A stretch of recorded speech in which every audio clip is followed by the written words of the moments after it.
युती होण्याची तारीख ही 21 तारीख होती आणि ही जी डेडलाईन आहे ती आता उलटून गेलेली असताना देखील एक डेडलॉक निर्माण झालेला होता आणि तो डेडलॉक आता तुटलेला आहे, कारण दोन नेत्यांमध्ये फोनवरून चर्चा झाल्याचं कळतंय। 21 तारखेची डेडलाईन संपल्यानंतर खऱ्या अर्थाने ठप्प झालेली युतीची चर्चा पुन्हा एकदा सुरू होतीये। थोड्याच वेळात रंगशारदा सभागृहामध्ये भाजप आणि शिवसेना नेत्यांमध्ये चर्चेला सुरुवात होणार आहे। थेट जाऊयात आमच्या प्रतिनिधींकडे। रश्मी पुराणिक आता आपल्याबरोबर आहे। रश्मी, हा जो डेडलॉक निर्माण झाला होता तो पुन्हा एकदा सुटताना पाहायला मिळतोय। कोण कोण आहे या चर्चेला उपस्थित? बैठक कोणाकोणात होतीये?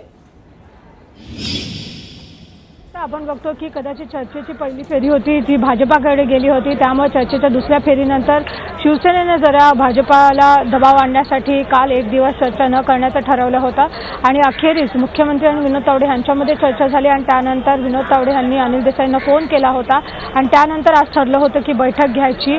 ही बैठक थोड्याच वेळात रंगशारदामध्ये सुरू होणार आहे। शिवसेनेतर्फे अनिल देसाई, मिर्लेकर आणि परब आलेले आहेत आणि त्याच वेळेला भाजपाकडनं सध्या विनोद तावडे पोहोचलेले आहेत। आशिष शेलार आणि प्रकाश मेहता यांची वाट पाहणं सुरू आहे।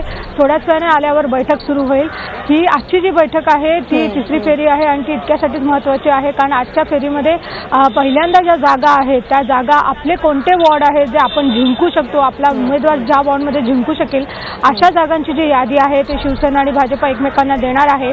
भाजपाने ऑलरेडी 114 जागांची जी यादी आहे ती बनवलेली आहे। त्यांना असं वाटतं की ह्या 114 जागांवर त्यांचे उमेदवार जिंकून येऊ शकतात अशी ही यादी आहे आणि जी चर्चा आहे ती अशी आहे की शिवसेनेच्या बालेकिल्ल्यामध्ये जागांवर भाजपाने दावा ठोकलाय।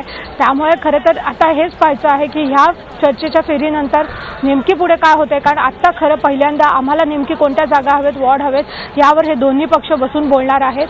शिवसेनेकडनं आज त्यांची यादी देण्यात येईल आणि भाजपकडनं आज त्यांची यादी देण्यात येईल। प्राजक्ता, रश्मी, तुर्तास धन्यवाद या सगळ्या माहितीबद्दल। या बैठकीसंदर्भातले अपडेट वेळोवेळी तुझ्याकडून घेत राहू।